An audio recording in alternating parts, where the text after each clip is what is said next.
भक्त समागमे सर्व भावे हरी सर्व कामे करी न सांगता साठविला राहे हृदय संपुष्टी बाहेर धाकुटी मूर्ती उभा प्रस्तुत प्राप्तस्थळी प्राप्त प्रसंगी भगवंताच्या सेवेकरिता निवडलेला आदिशक्तीच्या सेवेकरिता निवडलेला अभंग जगातील सुप्रसिद्ध साधू शांतता व महानता ज्यांच्यामध्ये नित्यवास करते नवे नवे तर हिंदू हृदय सम्राट छत्रपती शिवाजी महाराज यांचे आद्यगुरु देहू निवासी असणारे श्रीमंत श्री संत जगद्गुरु तुकोबर यांचा अतिशय गोड आजच्या या दिवसाला प्रसंगाला साजेल रुचेल पचल अशा स्वरूपाचा चार चरणाचा अतिशय महत्त्वाचं चिंतन आमच्या समोर ठेवणारा भक्तही सांगितलाय भक्ती सांगितली आणि भगवंताचंही मन भरून कौतुक आजच्या या अभंगामध्ये तुकोबरेन करताना आम्हाला पाहायला मिळालं। चार चरणाला अर्थात अभंगाला स्पर्श करण्यापूर्वी अल्पसा परिहार देणं नितांत गरजेचं। आज या संतांच्या पदस्पर्शानं पुनीत पावन झालेली रोहिणा ही जी काही भूमी आहे या भूमीमध्ये मांडवा देवी संस्थांच्या वतीनं कुलस्वामिनी मांडवा देवी मंदिर याचं कलशारोहण आहे। मांडवेश्वर महादेवाच्या मंदिराची प्राणप्रतिष्ठाही आहे, कलशारोहणही आहे आणि शनीश्वर नवग्रह मंदिराची सुद्धा प्राणप्रतिष्ठा या ठिकाणी आहे। त्या निमित्तानं त्या कारणानं आयोजित नियोजित केलेला सुंदर असा हा 7 दिवसाचा आजचा दिवस कितवा आहे? 6वा दिवस। 6व्या दिवसाची सेवा ही संपूर्ण ग्रामस्थ मंडळींच्या आग्रहाच्या प्रेमाच्या खातर माझ्यासारख्या अल्प पामराला या ठिकाणी प्राप्त होते। तद्वज्ञायानं संपूर्ण तुम्हा मंडळींचं आग्रहाचं प्रेमाचं निमंत्रण माझ्यापर्यंत पोहोचवलं। आपल्या परिसराचं भागाचं वैभव भूषण भजन सम्राट अगदी गोड ज्यांची गायनाची साथ आजही माझ्या सेवेला आहे आदरणीय आमचे अनिल महाराज या ठिकाणी असतील। दादांचे मनस्वी आभार या ठिकाणी व्यक्त करते। इकडेही गायनाचार्य मंडळी उपस्थित आहे, आदरणीय महादेव महाराज उपस्थित आहे, आदरणीय हरीश महाराज उपस्थित आहे, गणेश महाराज उपस्थित आहे, आदरणीय रामेश्वर महाराज उपस्थित आहे। सर्व विनेकरी बाबांच्याही चरणी वंदन मागे विद्यार्थी वृंद उपस्थित आहे टाळाची गोड साथ करण्यासाठी। संपूर्ण भजनी मंडळाच्या वारकरी मंडळींच्या चरणी विनम्र भावानं प्रथमता वंदन या ठिकाणी करते। गोड मृदंगाची साथ करण्यासाठी आदरणीय निवृत्ती महाराज या ठिकाणी उपस्थित आहे। दादांचेही मनस्वी आभार। आपल्याकडे यूट्यूबचंही चॅनल या ठिकाणी उपस्थित आहे, त्या दोघा दादांचेही मनस्वी आभार या ठिकाणी व्यक्त करते। अज्ञानानं कुणाचं नाव राहिलं असेल मायबापाच्या अंतकरणानं क्षमा कृपा करावी, तिनं आमच्यावर प्रसन्न व्हावं अशी जर इच्छा असेल, अशी जर भावना असेल तर समर्पण कशा तोलामोलाचं असावं, कशा पद्धतीचं या ठिकाणी असावं। नाथ बाबा जीवनामध्ये या आदिशक्तीच्या सेवेमध्ये समर्पण या ठिकाणी करतात ते कशा पद्धतीनं? भवानी आई रोडगावाहीन तुला, भवानी आई रोडगावाहीन तुला, भवानी आई रोडगावाहीन तुला, भवानी आई रोडगावाहीन तुला। सत्वर पावगे मला भवानी आई, सत्वर पावगे मला भवानी आई तुला, भवानी आई रोडगावाहीन तुला, भवानी आई रोडगावाहीन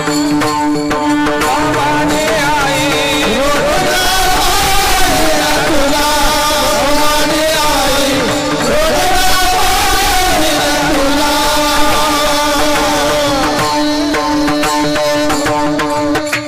नाथ बाबांच्या समर्पणाची पद्धत आदिशक्तीची आमच्या जीवनात जर कृपा असावी, असा जर मानस आमच्या जीवनात असेल तर समर्पण करावं। कसं? भवानी आई रोडगावाहीन तुला, याच्याही पुढे फार गोड चिंतन आहे। माझा अंदाज अभंग सर्वांनी श्रवण केलेला असेल एकदा तरी।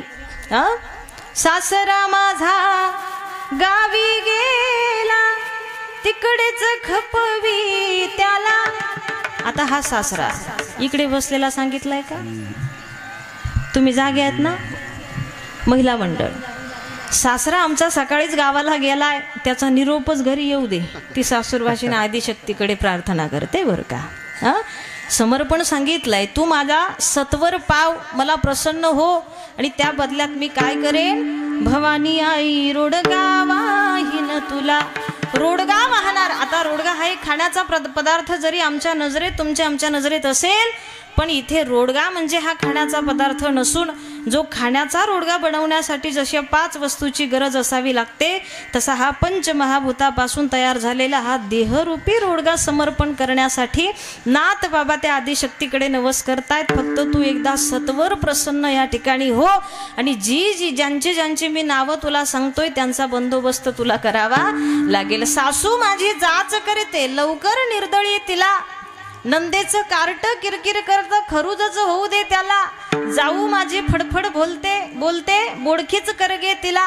एक काम करणार, अशी एक नाव वाचूस्तवर ऐकूस्तवर तू सगळेच जाऊ दे नाही, एका जनार्दनी सगळेच मरू दे, एकटीच राहू दे मला. किती गोड भावना आहे बघा अभंगाची. मग कोणते सासू, कोणती सासरा, कोणती नणंद, कोणती जाऊ या ठिकाणी सांगितली आहे.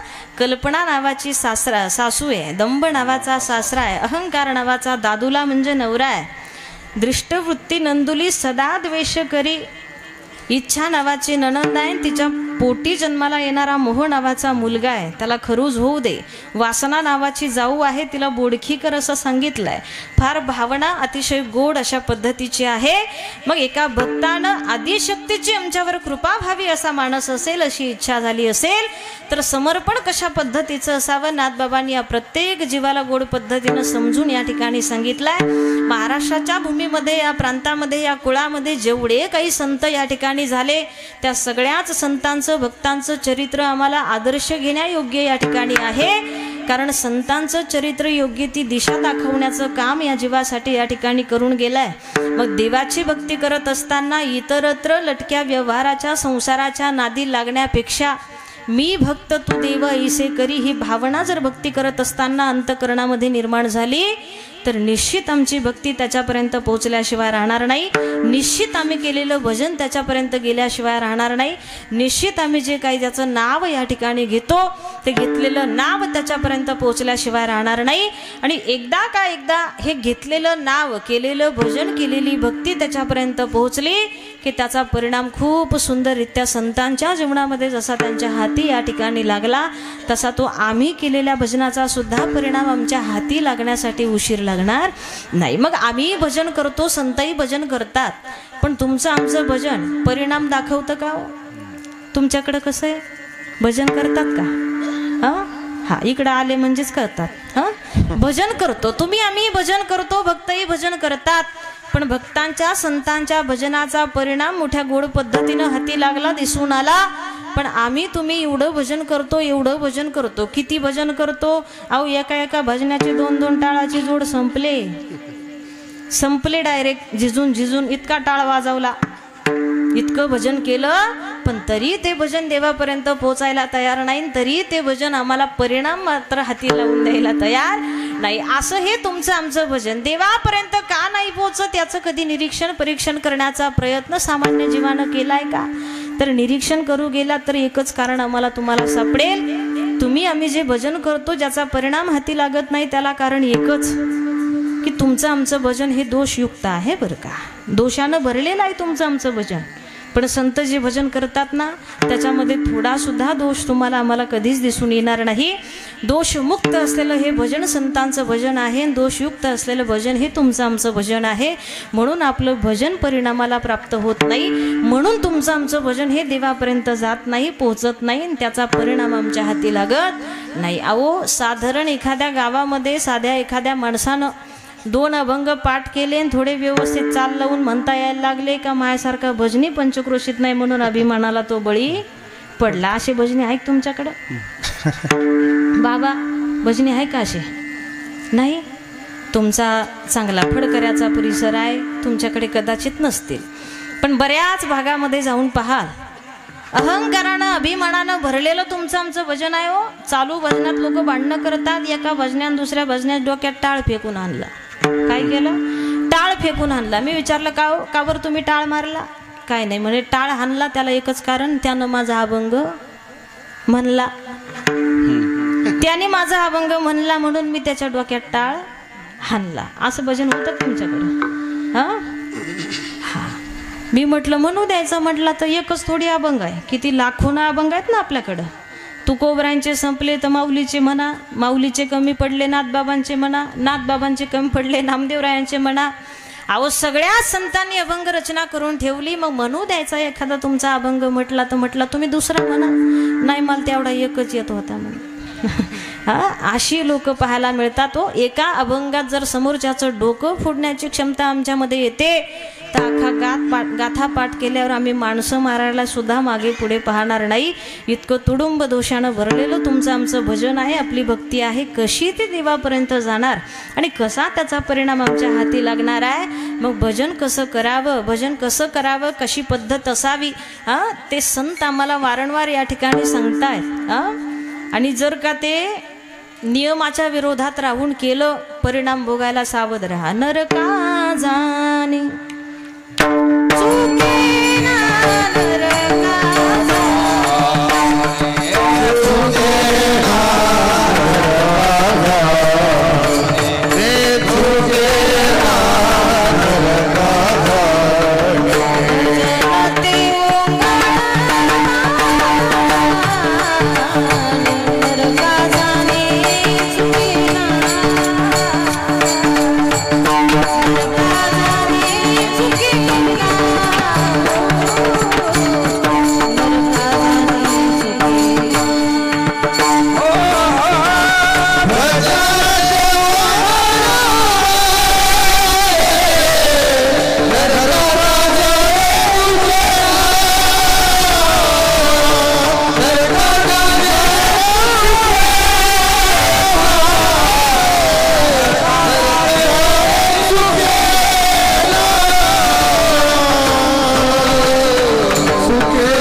चुकेना. अशा हिंसेचा प्रकार जर भजनामध्ये घडत असेल तर कसं तुमचं आमचं भजन देवापर्यंत पोहोचेल, कसा त्याचा परिणाम आमच्या हाती लागेल. उगा आसुरासारखा स्वर लावायचा आणि सगळा बट्ट्याबोळ करून द्यायचा बरं का.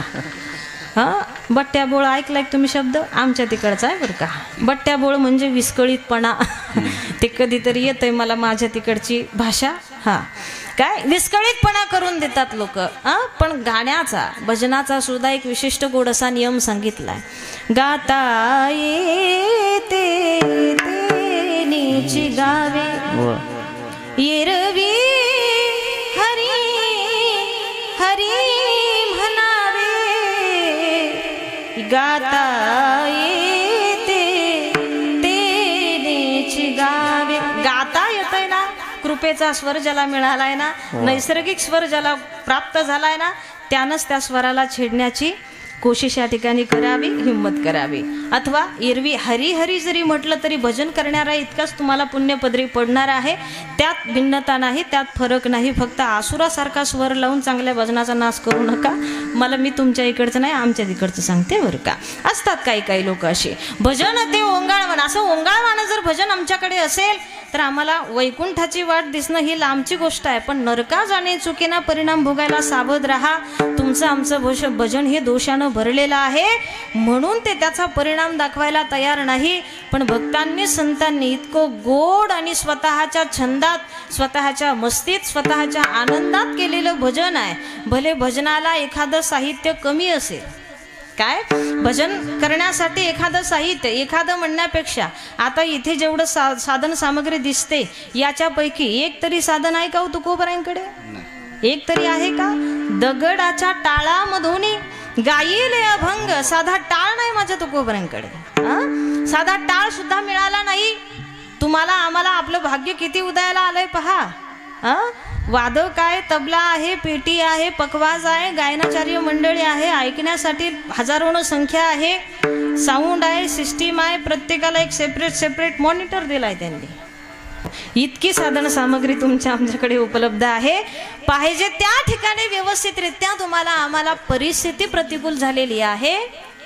पण संतांच्या भजनाचं जर निरीक्षण परीक्षण करू गेलात तर साधा टाळ सुद्धा माझ्या तुकोबरांना प्राप्त झाला नाही. 2 दगड माझ्या तुकोबरांनी घ्यावी, त्याच्यावर ताल धरावा आणि अभंग गाण्याचा आनंद लुटावा. दगडाचे टाळ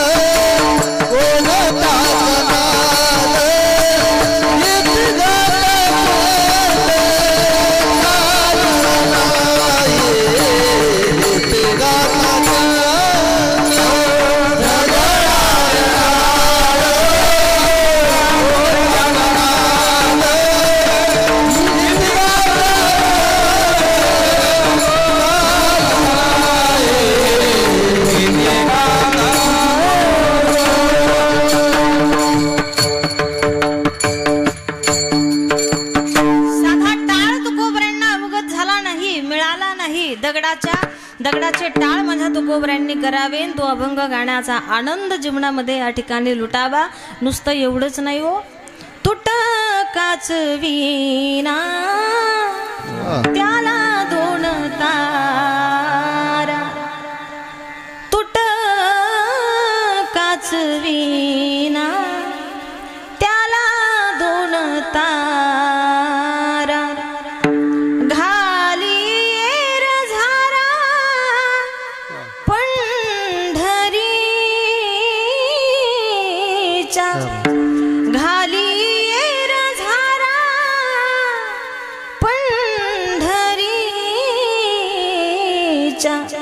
तुटकाच वीणा त्याला 2 तारा. टाळ नाही तुकोबरांकडे, एक विणा आहे. त्या विण्याची ही परिस्थिती कशी झाली आहे, बाकीच्या तारा त्याच्या तुटल्यात, आता 2 शिल्लक राहिल्यात. आता 2 शिल्लक राहिल्यात, त्याच्यातली एखादी तुटली तर विना लगेच निकामी होईल. म्हणजे आम्हाला पाहिजे ते साधन नाही, पण नित्यनेम आणि सातत्य कशाबाबत आहे, घाली एर झारा पंढरीच्या. आता या प्रमाणाचा भाव थोडासा अधिक थोडंसं खोल शिरू का, जमतंय तुम्हाला? हा, आता तसंही तुम्ही जर दुसरी काही अपेक्षा माझ्याकडून ठेवली तर ती पूर्ण होणार नाही. मला नवरा बायकोचं सासू सुनाचं सांगताच येत नाही बरं का. हा, वा वा, आज खरे श्रोते भेटले मला मग. कारण इथे उभं राहणं म्हणजे मस्करी नाही, इथे उभं राहणं म्हणजे चेष्टा नाही. आपल्या कुठल्या एखाद्या शब्दानं वाक्यानं या अनादिकालापासून चालत आलेल्या या गादीचा जर अवमान होत असेल तर परत नरका जाणे चुकेना.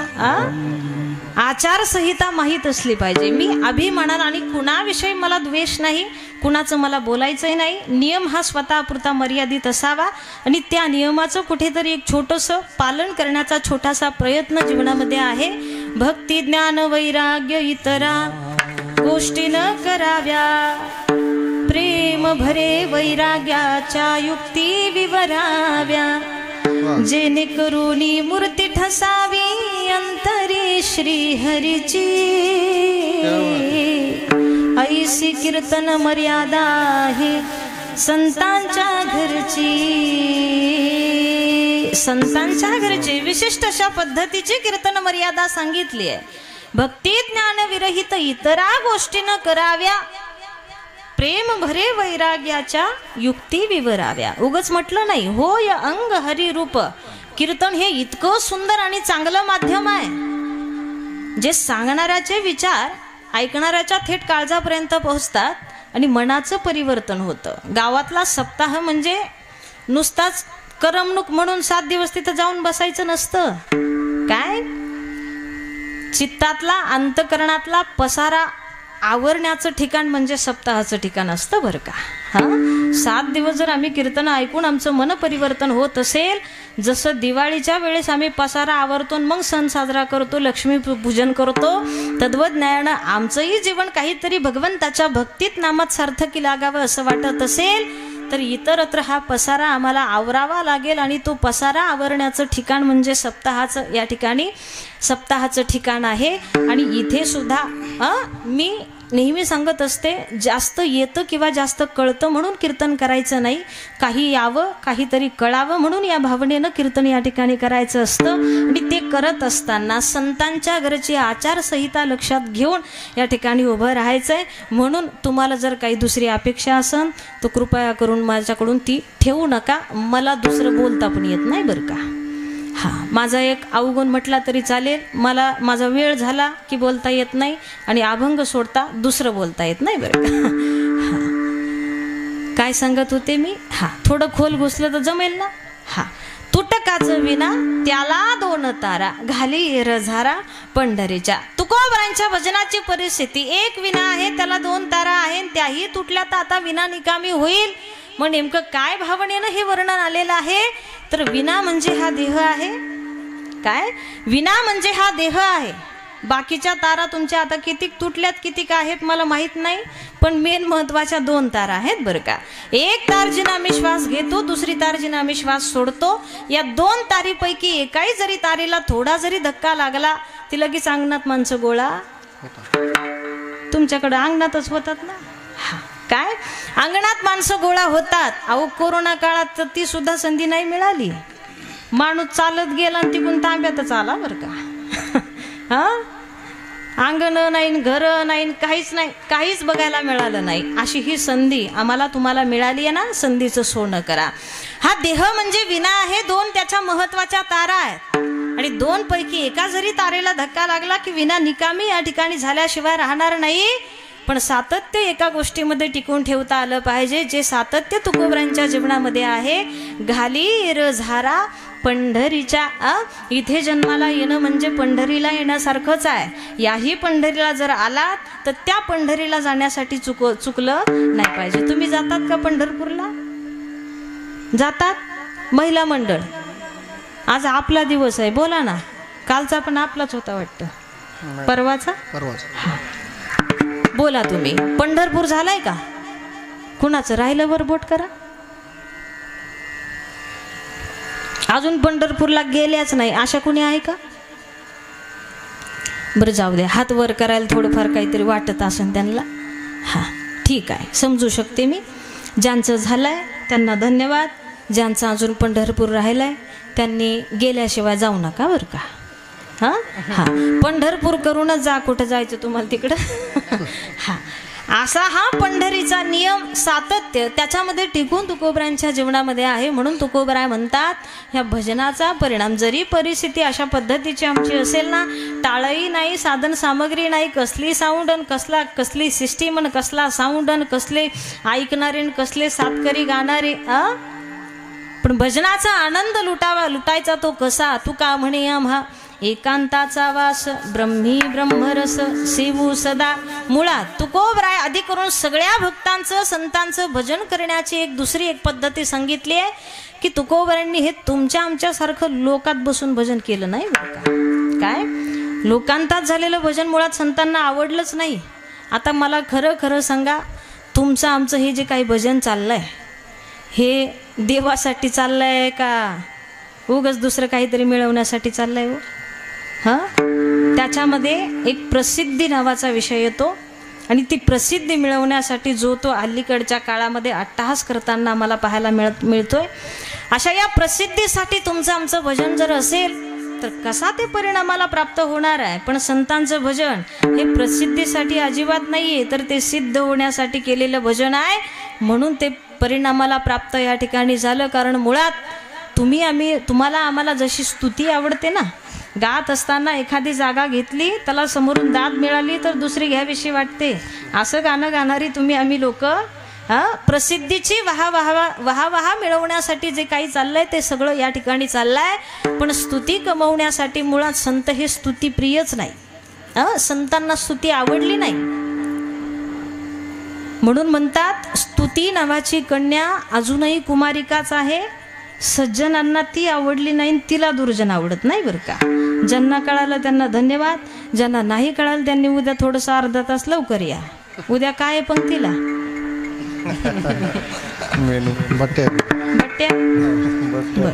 बट्ट्या आहे उद्या, लवकर या बरं का. हा, स्तुती नावाची कन्या अजून कुमारिकाच आहे हो. सज्जनांना ती आवडली नाही, तिला दुर्जन आवडत नाही. मग स्तुतीप्रिय संत नाही, लोकांची वाहा मिळवण्यासाठी, प्रसिद्धी मिळवण्यासाठी केलेलं भजन, मुळात तो हेतूच त्या भजनामध्ये या ठिकाणी नाहीये. म्हणून माझ्या तुकोबरांनी लोकांतात भजन करणं कदापि या ठिकाणी टाळलेलं आहे. त्याची आवडच तुकोबऱ्यांना नाही, मग तुकोबराय म्हणतात एकांताचा वास ब्रह्मी ब्रह्मरस सेवू सदा. कारण एकांतात झालेल्या भजनामध्ये फार मोठा परिणाम या ठिकाणी दिसून आला. एकांतात झालेल्या भजनामध्ये जीवाचा देवाशी आणि मनाचा मनाशी संवाद या ठिकाणी घडतोय बरं का. काय वृक्षवल्ली आम्हा सोय रे वनचरे, वृक्षवल्ली आम्हा सोय रे वनचरे, पक्षी हे सुस्वरे आळवी ते, वृक्षवल्ली आम्हा सोय रे वनचरे.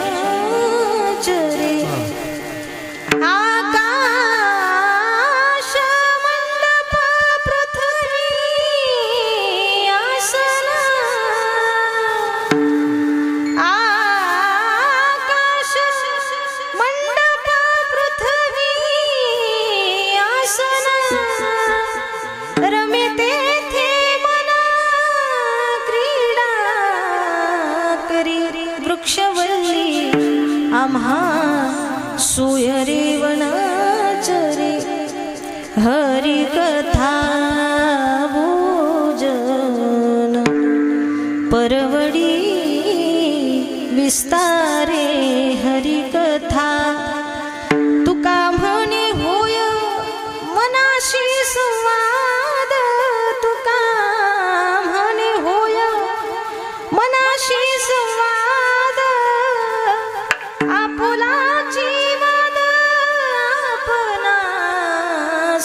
वृक्षवल्ली आम्हा सोय रे वनचरे. अशा या पद्धतीचं झालेलं भजन संतांच्या जीवनातलं आहे.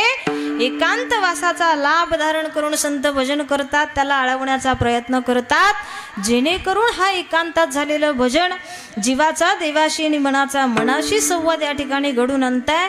आणि हा संवाद झालेलं जेव्हा भजन या ठिकाणी होतं तर हे भजन, ही भक्ती, हे घेतलेलं नाव ते थेट देवापर्यंत पोहोचतं. आणि मग एकदा का भक्ताच्या जीवनामध्ये त्यानं केलेली भक्ती ही त्याच्यापर्यंत गेली ना, त्याचा परिणाम खूप सुंदररित्या हाती या ठिकाणी लागतो.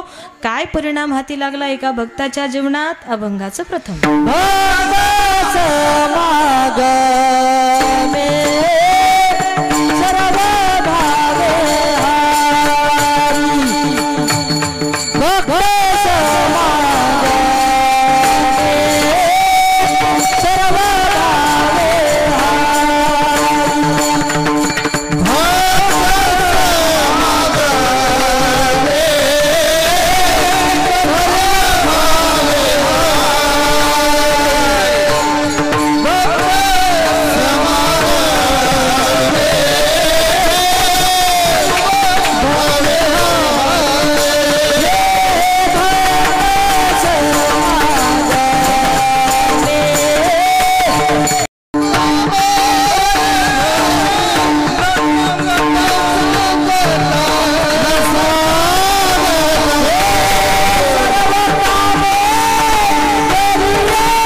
सर्व भावे हरी, सर्व कामे करी न सांगता. भक्ताच्या जीवनामध्ये झालेली भक्तीन त्याचा मिळालेला परिणाम, त्यानं त्याचं वैकुंठ सोडावं आणि या सुखाकारणे देव विडावला. वैकुंठ सोडोनी संत सदनी राहिला. त्यानं त्याचं सगळं सोडून द्यावं. नावडे वैकुंठ शेषाचे शयन वैष्णव सदन आवडते. कारण तो भक्ताच्या जीवनातल्या भक्तीचा परिणाम आहे. त्यानं त्याचं सगळं ऐश्वर्य सोडून दिलं आणि राहण्यासाठी तो कुठे आला? भक्तांच्या समागमामध्ये सर्व भावानं वास करण्यासाठी भगवान परमात्मा आला. हा त्यांच्या हाती लागलेला परिणाम आहे, हाती लागलेली फलश्रुती या ठिकाणी आहे. मग अशा या भक्तांच्या समागमामध्ये विश्वाचा मालक राहण्यासाठी आला. हेही संतांच्या तुमच्या आमच्या नजरेत थोडंसं विशेष नसावं. कारण तो नुसता त्यांच्या सान्निध्यात आहे असं म्हणून चालणार नाही. देह देवाचे मंदिर, आत आत्मा परमेश्वर. तो त्यांच्या सान्निध्यात आहे असं नाही, तो आपल्याही सोबत असतो, आपल्याही अंतकरणामध्ये वास करतो. सर्वा घटी राम देहादेही एक प्रमाण सर्वांच्या पाठ आहे. विठ्ठल जळी स्थळी बरला रिता ठाव नाही उरला. अजिम्या दृष्टीने पाहिला विठ्ठलचे विठ्ठल. तो असण्याचे असंख्य असे पुरावे संतांनी आमच्या पुढ्यात त्या ठिकाणी मांडलेले आहे. मग चराचरामध्ये घटाघटामध्ये वास करणारा भगवान परमात्मा देह देवाचे मंदिर, आत आत्मा परमेश्वर या न्यायाप्रमाणे तुमच्याही हृदयामध्ये वास करतो आणि माझ्याही हृदयामध्ये वास करतो. फक्त भिन्नता इतकीच आहे, फरक इतकाच आहे की संतांच्या अंतकरणामध्ये वास करणारा भगवान परमात्मा त्यांनी नावारूपाला आणला. याचा अर्थ त्याची जाणीव त्यांनी करून घेतली. पण आमच्या अंतकरणामध्ये जो वास करणारा देव आहे ना, आमचं अर्ध्याच्या वर आयुष्य निघून गेलं पण अजूनपर्यंत त्याची आमची काही ओळख झाली नाही. तुमची त्याची आहे का ओळख? ओळख आहे का? हृदयातल्या रामाची आपली झाली नाही. मग असेच विषय झाला. आपलं भजन त्याच्यापर्यंत पोहोचत नाही. त्या भक्तांप्रमाणे आम्हाला कृती करता आली नाही. आणि याला रूपाबळे नावारूपाला आणलंय त्यांनी. नामाच्या भजनाच्या सह्यानं अव्यक्त भावनेतला देव व्यक्त या भक्तांनी करून घेतला. राहण्यासाठी सर्व भावानं त्या ठिकाणी विराजमान झाला. प्रत्येक जीवाचा आणि देवाचा सुद्धा संबंध मोठ्या गोड पद्धतीनं मौली ज्ञानोबराय सांगतात. एरवी सर्वांच्या हृदय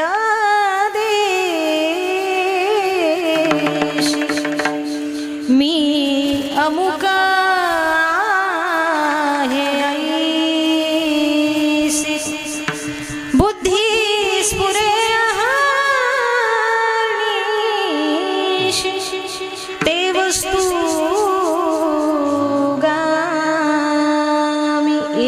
सर्वांच्या हृदय देशी बुद्धी स्फुरे अहर्निशी ते वस्तुगामी.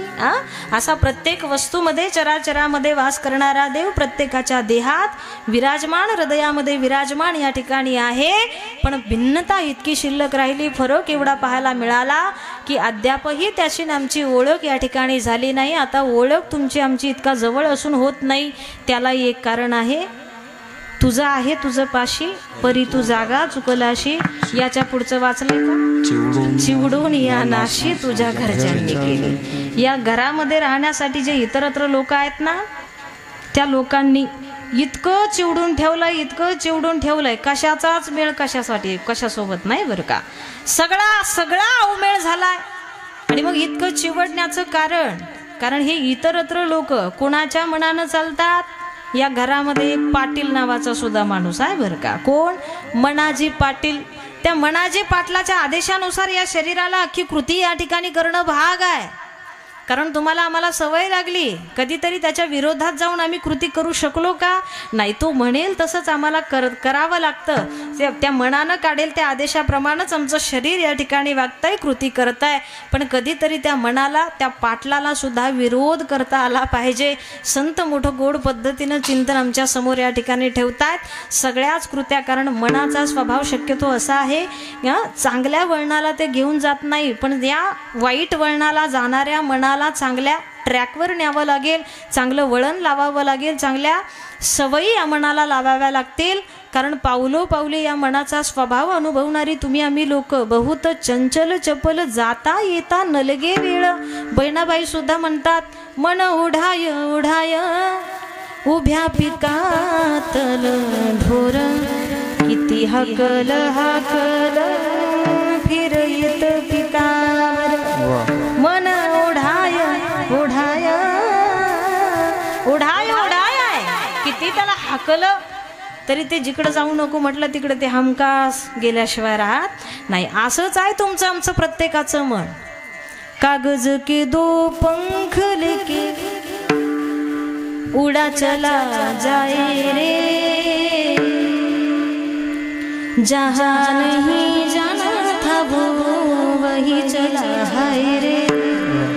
उम्र का ये ताना बाना समझ ना पाए रे, जुबा पे जो मोह माया नमक लगाए रे, ना देखे ना भागे ना जाने ना दाए रे, दिशाहारा मनाचा स्वभाव सांगितलाय। जहाँ नहीं जाना था वो वही चला हाय रे, अधोगतीकडे घेऊन जाणारा ही मन आणि त्याचा स्वभाव। पण संतांच्या भक्तांच्या भक्ती करण्याच्या पद्धतीमध्ये हे सुद्धा एक प्रकरण आम्हाला चांगल्या पद्धतीनं वाचायला मिळालं। पाहिजे ती कृती या शरीराकडून करून घ्यायची असेल तर जी वाईट कृती करण्यासाठी भाग पाडणारं जे मन आहे ना, त्या मनालाच आम्हाला चांगल्या वळणाला चांगल्या ट्रॅकला या ठिकाणी नेणं गरजेचं आहे। आणि ते चांगलं वळण लावतात माझे संत। मन लागो मेरो राम फकीरी, मन लागो मेरो राम फकीरी, मन लागो मेरो राम फकीरी,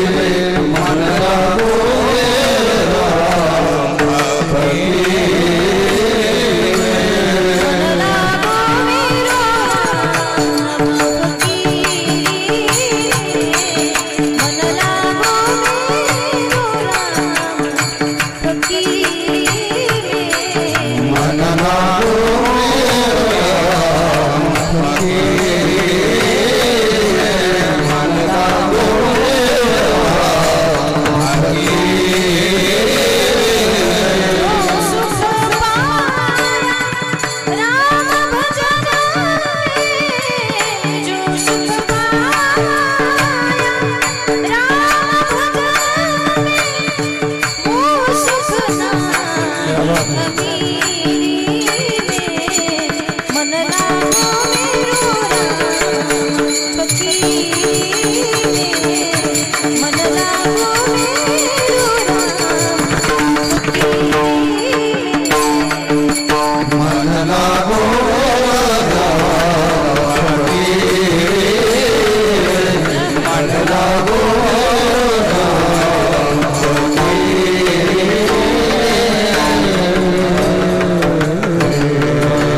मनाला। मन लागो मेरो राम फकीरी,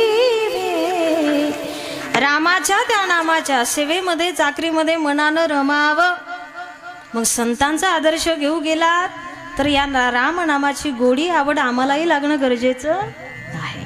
म्हणून आता जर गोडी लागली असेल तर म्हणा राम राम राम राम श्रीराम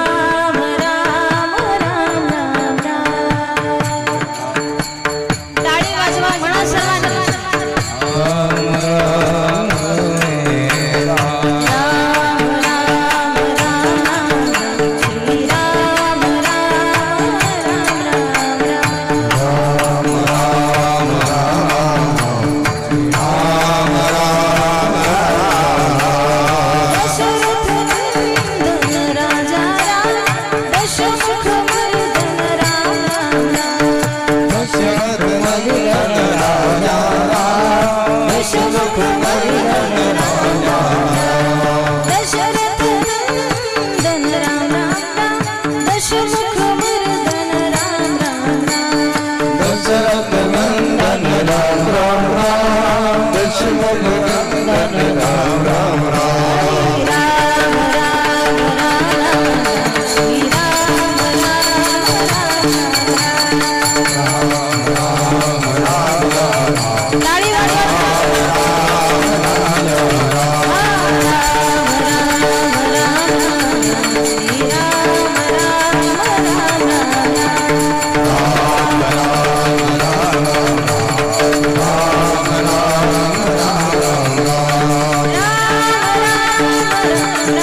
आम्हाला लागणं फार गरजेचं आहे. आणि हे चांगल्या पद्धतीचं वळण संत त्या मनाला लावतात, जेणेकरून जे मन जिकडे जाणं अधोगतीकडे जाण्यासारखं आहे ना, हां म्हणजे ज्या मेन माणसानं जर आमचं ऐकलं ना तर हे एवढं चिवडण्याचा प्रकार घडणार नाही.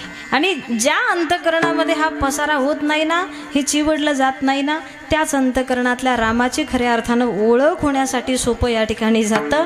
अशा चांगल्या वळणाला संतांचं मन या ठिकाणी प्राप्त झालंय, चांगल्या वळणाला लागलाय, जेणेकरून हृदयातल्या रामाची ओळख करून घेण्यासाठी सफल भक्त या ठिकाणी संत होतात. पण आमच्याकडे मात्र त्याबाबत आम्ही सफलता या ठिकाणी मिळू शकलो नाही. पण अजूनही काही बिघडलं नाही, हां अजूनही काही बिघडलं नाही. झालं गेलं गंगेला मिळालं. आतापर्यंत नाही आम्हाला कीर्तनात टाळी वाजवता आली, हरकत नाही. आतापर्यंत नाही आम्हाला विठ्ठल विठ्ठल म्हणता आलं, हरकत नाही. आतापर्यंत नाही आम्ही जाणीवपूर्वक भक्तीला लागलो, हरकत नाही. पण उरले ते हरी तुम्हा समर्पण या भावनेनं निश्चितच भजनाला सुरुवात करता आली पाहिजे. कारण विण्याची तार कधी तुटेल त्याचा नियम. विना ध्यानात आहे तुमच्या? हां विण्याची तार कधी तुटेल त्याचा नियम आहे का?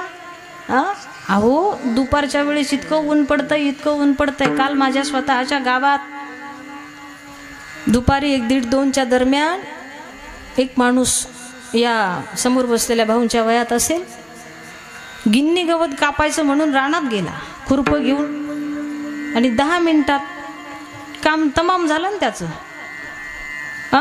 10 मिनिटात उन्हाचा प्रहर आहे आणि थोडंसं त्यांनी अमृतही सेवन केलेलं होतं, त्याच्यामुळे ते सगळंच एकत्र झालं आणि लगेच तिकीट निघालं ना त्यांचं. म्हणजे असा सेकंदाचाही भरवसा नाही, ही शाश्वती नाही. या विण्याच्या 2 पैकी कधी एक तार तुटेल त्याचा नियम नाही. मग ती तार तुटायच्या आधीच अंदाज घ्या, अंदाज घ्या आणि करावी तातडी परमार्थाची. या वचनाप्रमाणे आचरण करायला या ठिकाणी शिकलं पाहिजे. अशा या पद्धतीनं हृदयातल्या रामाची जाणीव करून घेण्यासाठी भक्त सफल झाले. पण आम्हाला मात्र अजूनपर्यंत सफलता या ठिकाणी मिळाली नाही. अशा या रामनामाची, देवाच्या विठ्ठल नामाची, जेणेकरून काय आवडीचा जो आमचा देव असेल ना, त्या देवाच्या भक्तीत एकदा का आमचं मन रमायला लागलं ना, तर निश्चित अंतकरणात विराजमान असलेल्या रामाची, देवाची, भगवंताची जाणीव आम्हालाही या ठिकाणी होईल. आणि म्हणता येईल आमच्याही सहवासामध्ये तो सर्व भावानं वास करण्यासाठी आलाय. आता सर्व भावानं भक्तांच्या जीवनामध्ये वास करण्यासाठी आलेला देव तसा रिकामा बसून राहिलाय का हो? न सांगता करी सर्व काम कर असं त्याला सांगायची गरज पडली नाही. आता तुमची आमची कामं 56 वेळेस सांगून सुद्धा होत नाही. आणि करण्यासाठी साधारण माणसं आहे, पण भक्तांचं काम झालं ते सुद्धा न सांगता. आणि करणारा कोण आहे? करणारा कोण आहे काम? तुमच्या आमच्याकडे नियम आहे, सासूबाईनं सुनेचं धुणं धुवायचं. तुमच्याकडे धुतात का? सासूबाईनं सुनेचं धुणं धुवू नये, हा असा एक नियम आहे. मोठेपणा आहे, आदरयुक्त भावना त्यामागे दडलेली आहे. पण स्वतःचा मोठेपणा त्यानं बाजूला ठेवावा, स्वतःचा आदर त्यानं बाजूला ठेवावा. श्रीखंड्या चंदन उगाळुनी करी वस्त्र गंगा तिरी. दूत असे नुसतं नाथबाबांचंच नाही हो, नाथबाबांच्या पत्नीचं सुद्धा लुगडं त्यानं गंगेवरून धुवून आणावं. हा त्याचा सगळा मोठेपणा त्यानं बाजूला सारला. साधा वया भक्ती काज नाही लाज धरीत. भगवंताचा मोठेपणा तुकोबर आहे तुमच्या आमच्यापर्यंत पोहोचवण्याचा प्रयत्न करतात. मग काम कर असं त्याला सांगायची गरज पडली नाही.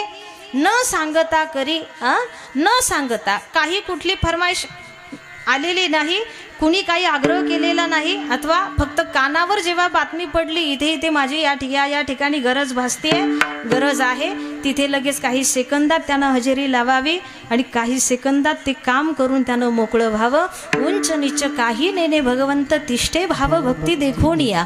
नाही लाज धरीत हा स्वभाव त्याचा आहे. मग कुणाचं काम करताना त्यांना लाज धरली नाही, शंका कुशंका मनात आणली नाही. सज्जन कसाया विकू लागे मांस. किती खालच्या दर्जाचं काम आहे हो, पण तरी ते करू लागण्यासाठी तिथे हजर झाला. चोखोबाची बहीण झाला शारंगधर, वहिनी उघडा दार हका मारी. एका भक्ताच्या घरी बायकोचं बाळणपण करण्यासाठी सुद्धा त्यानं हजेरी लावावी. बाळणपण करून सगळं काम करून आवरून सावरून चोखोबराया दिंडी करून घरी येईपर्यंत त्या बाळंतनीची आणि बाळाची काळजी घेणारा तो विश्वाचा मालक, एवढं गोड मोठं अंतकरण त्याचं आम्हाला दिसून आलं. त्याला सांगावं लागत नाही. तुमच्या आमच्या नजरेत महिला संतांपैकी विशेष आणि गोड नाव ज्यांचं सतत तुमच्या आमच्या मुखावर दरवळत राहतं अशा महिला संत जनाबाई महाराज. इतकं तोला मुलाचं समर्पण आहे. दळिता कांडिता तुझं गाईन रे अनंता, दळिता कांडिता तुझं गाईन रे अनंता. आता हे समर्पण कोणत्या वयात या ठिकाणी होत आहे? जनाबाई महाराजांचं चरित्र वाचाल तर निश्चितच कळेल बरं का. 5 वर्षाच्या जनाबाई महाराज, तुमच्या आमच्याकडच्या 5 वर्षाच्या लेकराला काय ढेकळा अक्कल आहे का हो? काही कळतं का त्याला? समर्पण बघा कुठल्या वयात झालाय. अवघ्या 5 वर्षाच्या जनाबाई महाराजांना त्यांच्या वडिलांनी पंढरपुराला आणून सोडलं. त्या मंदिराच्या पायरीवर ही चिमुकली जनाबाई महाराज या ठिकाणी बसलेल्या आहेत. नामदेवराया देवाला नैवेद्य घेऊन आले. कुणीतरी मुलगी पायरीवर बसलेली आहे, पण पाहून न पाहिल्यासारखं केलं, निघून गेले. दुसऱ्या दिवशी आले, परत ती मुलगी त्याच जागेवर बसलेली पाहायला मिळाली. परतही एवढं महत्त्वाचं नाही म्हणून निघून गेले. पण तिसऱ्या दिवशी जेव्हा देवाला नैवेद्य घेऊन नामदेवराया येतात तेव्हा ती मुलगी त्याच जागेवर परत तिसऱ्याही दिवशी बसलेली जेव्हा पाहायला मिळाली, तेव्हा आता तिच्याजवळ जाऊन तिच्या विचारपूस करणं हा माझं काम आहे. म्हणून नामदेवराया जेव्हा 5 वर्षाच्या जनाबाई महाराजांकडे जातात तेव्हा तिला विचारतात, बाई तुझी ओळख काय, तुझा परिचय काय, कुठली तू, कोण तू, तुझं नाव काय, तुझं गाव काय.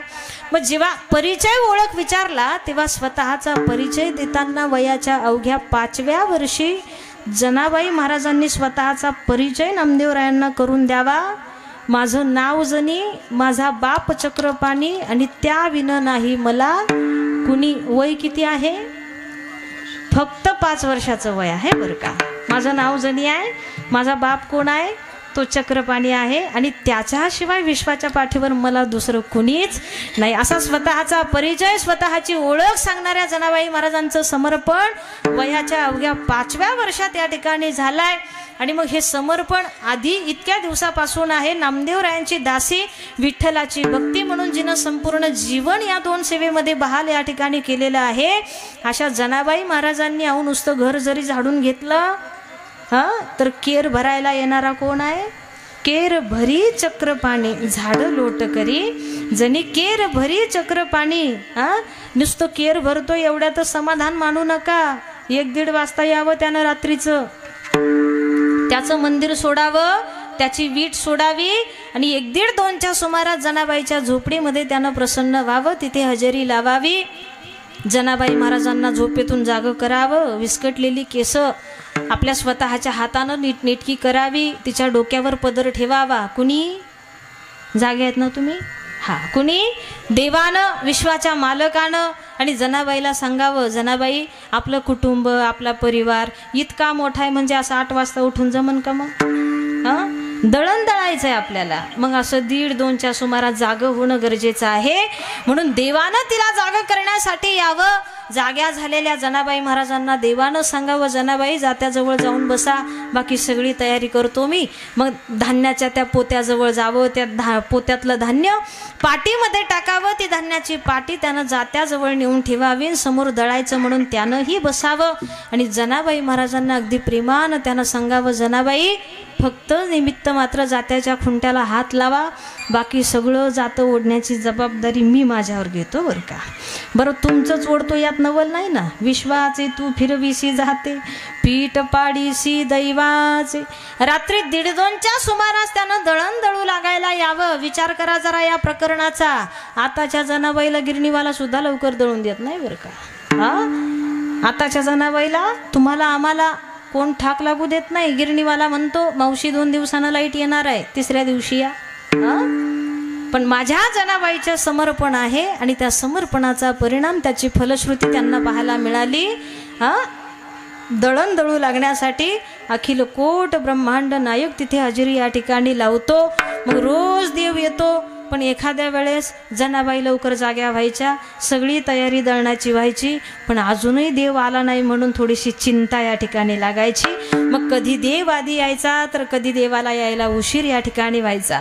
मग ज्या दिवशी देवाला उशीर होईल त्या दिवशी आता दळण दळायला मन लागेना म्हणून आधी देवालाच बोलवून आणते. मग देवाला बोलवून आणण्यासाठी तेव्हा काय फोन होता का? फोन नव्हता. मायेनं प्रेमानं आवाज द्यावा माझ्या जनाबाई महाराजांनी.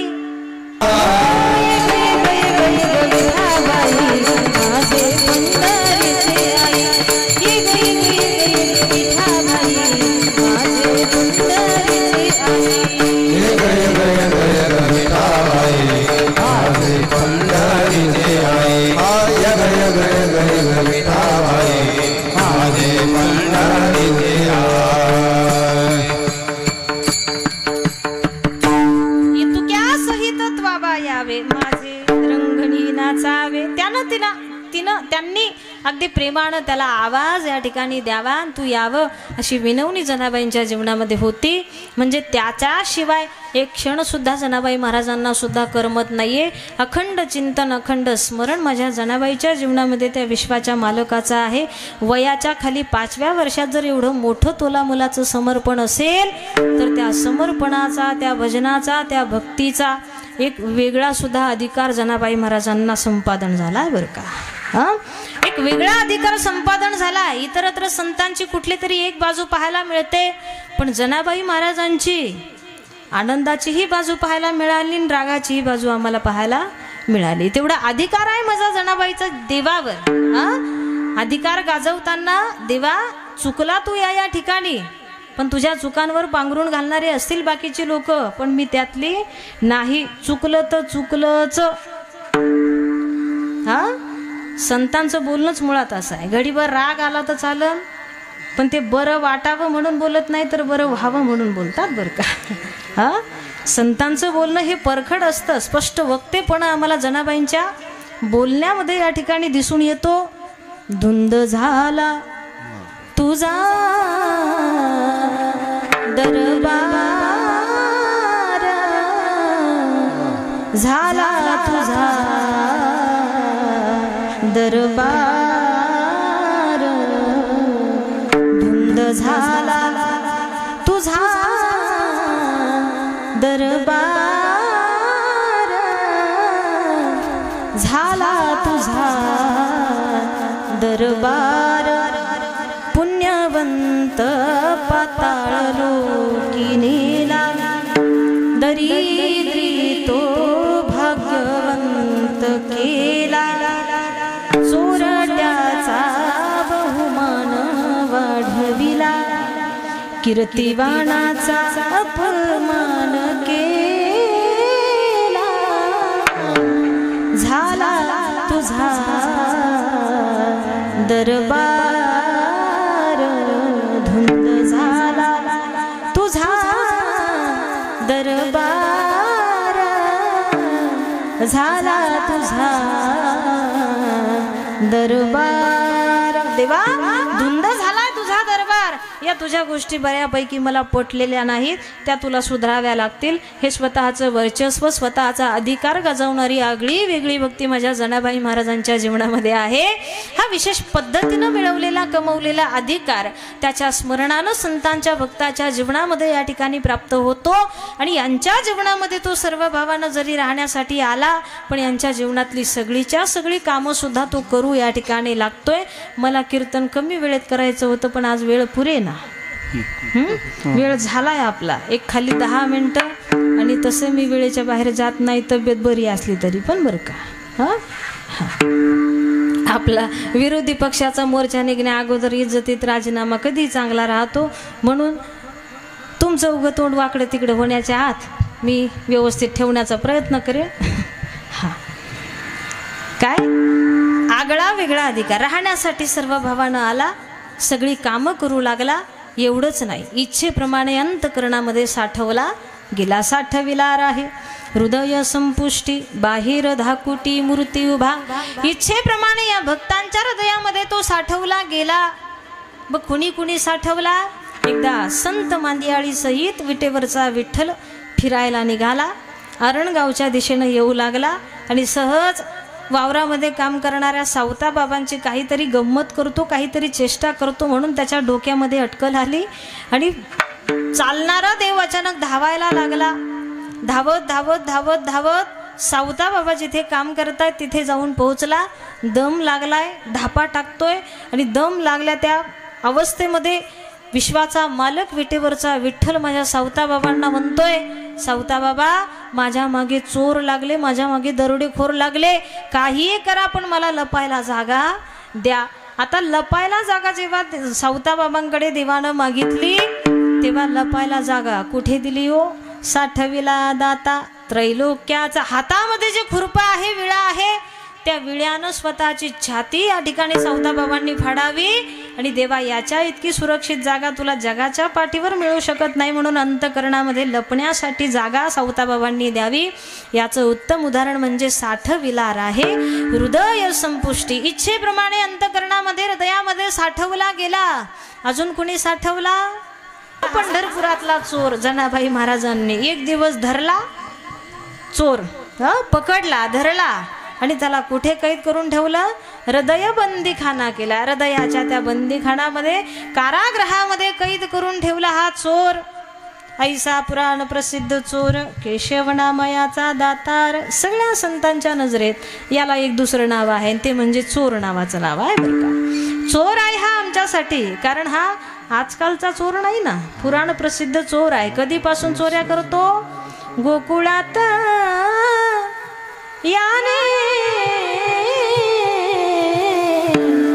चोऱ्या केल्या फार, गोकुळात याने चोऱ्या केल्या फार, म्हणून सामोरा उभा केला. असा हा विटेवरचा विठ्ठल. पूर्वीच्या काळात त्यानं फार चोऱ्या केल्या म्हणून हा चोर, हा सर्वात मोठा चोर असलेला जनाबाई महाराजांनी धरावा आणि हृदयाच्या बंदीखान्यामध्ये कैद करून ठेवावा. याला म्हणतात साठविलार आहे. हृदय संपुष्टी बाहेर धाकुटी मूर्ती उभा. अजून कोणी साठवला तर नुसतं हृदयात राम आहे, हृदयात राम आहे, अंतकरणामध्ये देव आहे असं लोकांना सांगून पटणार नाही म्हणून थोडंसं प्रॅक्टिकल करून दाखवतो. विचार एक दिवस हनुमंतराया करतात आणि हनुमंतरायांनी हृदयातल्या रामाचं दर्शन संपूर्ण समाजाला, जगाला या ठिकाणी करून दिलं. हृदयातल्या रामाचं दर्शन सर्वत्र समाजाला हनुमंतराया करून दाखवतात.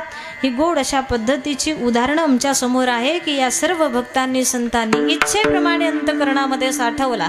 याच्याही पुढे एका भक्ताचा भगवंताचा किती संबंध सुंदर राहतो, गोड राहतो, याचं दर्शन आम्हाला झालं. मागण्याची आस पाहे मुखाकडे चिंतिल्या रोकडे मनोरथ.